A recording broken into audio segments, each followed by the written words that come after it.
Not few, but many years ago, that is India 2500 BC, India was a deserted country. Deserted? यानी कोई नहीं. 2000 BC, still deserted. 1500 BC, it's not so deserted. Oh, Indo-Aryans. जमीन की खोज में India आने लगे. Indo-Aryans? ये क्या? कौन? क्यों? Well, ये हैं इंडो-आर्यंस, हमारे एंसेस्टर्स जो रह रहे थे अफगानिस्तान, लेकिन फिर अफगानिस्तान में आया क्रेजी हेवी ड्राउट इश्यूज, जिससे ऑब्वियसली सब कोलैप्स और बचा एक ही option, let's move to India. Well, okay, welcome to India.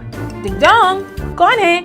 It's time जो आपको डायरेक्टली 322 BC में ले चलेगा, यानी एम्पायर नंबर 1 मौर्यन एम्पायर के राज्य के समय में. बट एक मिनट, व्हाट अबाउट आर्यंस?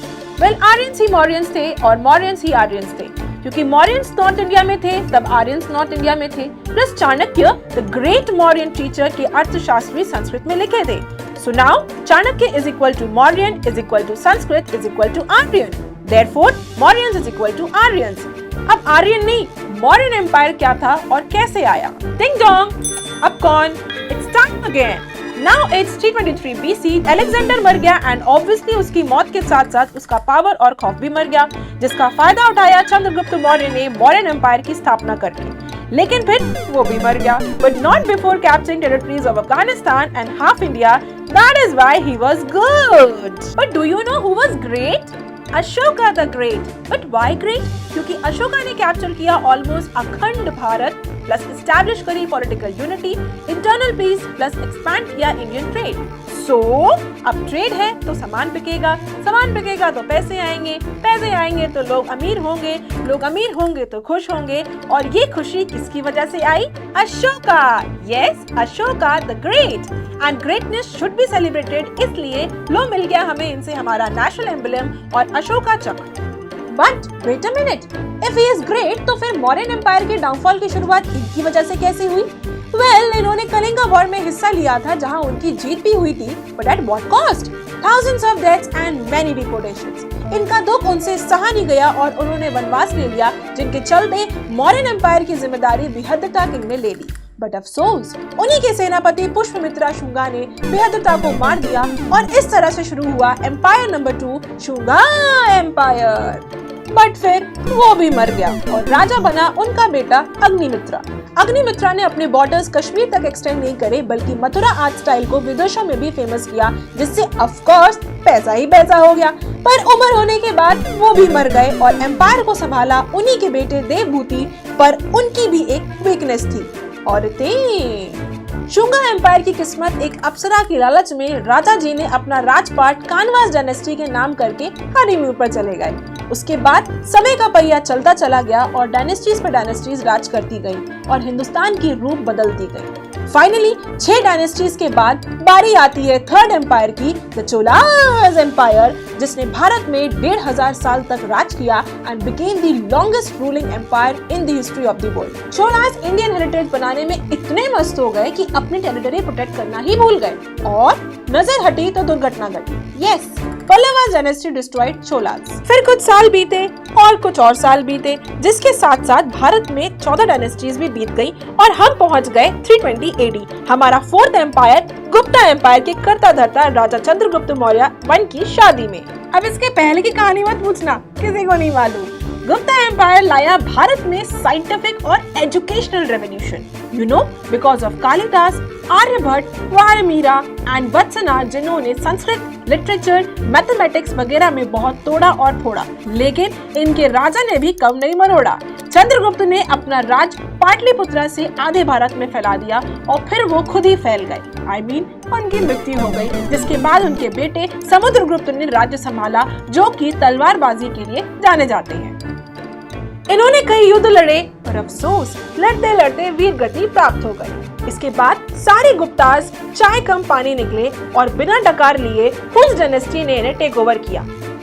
चलो अब हिस्ट्री को स्पीड अप करते हैं. उस टाइम भारत के एम्पायर कुछ कर पाते, उससे पहले इंडिया में दस्तक आती है कुछ तंगड़ी कबाब की. अरे, मुगल्स की. So, what is this Mughals? It's war time. Mughals और भारत की कई डायनेस्टीज के बीच लड़ाई चलती रही और होता रहा गैंग बैंग. फिर दिल्ली के सुल्तान फिरोज शाह तुगलक ने देखकर बोला, ऐसे कैसे? सीटी बजाकर डायनेस्टीज पर हमला बोल दिया.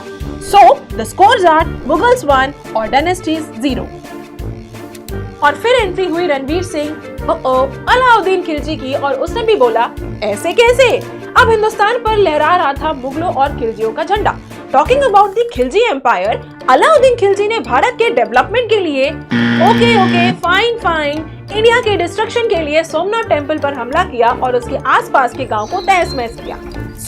अलाउद्दीन खिलजी ने भारत का नाश 1290 से लेकर 1316 तक इतनी शिद्दत से किया कि अंत में 1316 में थककर मर गया। तो बस मुगल एम्पायर ने खिलजी एम्पायर का कर दिया गेम ओवर। लेकिन no, the game was still on. Panipat की फर्स्ट बैटल से बाबर बन गया हिंदुस्तान का राजा और यहाँ से शुरू हुआ मुगलों ने बजाना हमारा बाजा। बाबर के बाद कई मुगलों ने भारत पर राज किया, जैसे हुमायूं, अकबर, जहांगीर, शाहजहां, आलमगीर, औरंगजेब और 18 नाम है। मुगल एम्पायर में लाया गया जजिया सिस्टम और zamindari system and of course biryani. Yummy.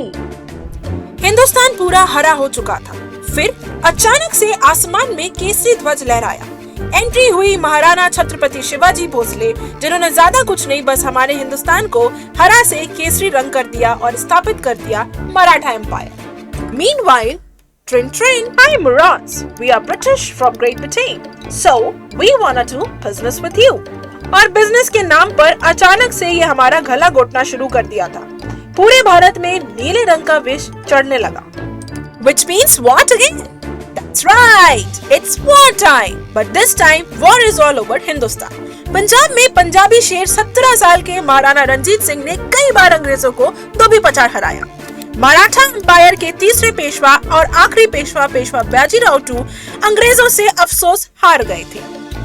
एक मिनट, पंजाब में महाराणा रंजीत सिंह की डेथ के बाद सिख आर्मी भी हार गई। This means war is over and suddenly our India, our motherland is completely blue and so is the start of the 12th Indian Empire, the British Empire। इन अंग्रेजों के भारत में कुछ उम्दा कॉन्ट्रीब्यूशंस थे, जैसे zamindari system, commercialization of agricultural system, economic depression, Jallianwala Bagh massacre, India's partition in the world war II and etcetera. हाँ, चलो ठीक है, थोड़ा क्रेडिट दे ही देते हैं। सीरियसली इन अंग्रेजों का भारत में कुछ उम्दा कॉन्ट्रीब्यूशंस थे, जैसे कि railway system, abolition of caste system and Sati system, updating India's education system, establishing democracy, last but not the least India को इंडीड इंडिया बनाना। लेकिन हम भी इनसे कम नहीं थे और हम में से किसी एक ने बोला ऐसा नहीं चलेगा, अब मैं तब तक अनशन करूंगा जब तक ये गोरे यहाँ से चले नहीं जाते। और फिर आए एक और गजब और दमदार फ्रीडम फाइटर, जिन्होंने बोला अब यहाँ से जाते हो कि मैं मारूं खींच के। एंड कंग्रेचुलेशंस, 15 अगस्त 1947 से लेकर आज तक हमारा देश और हमारे देश के सभी देशवासी खुली हवा में सांस ले रहे हैं।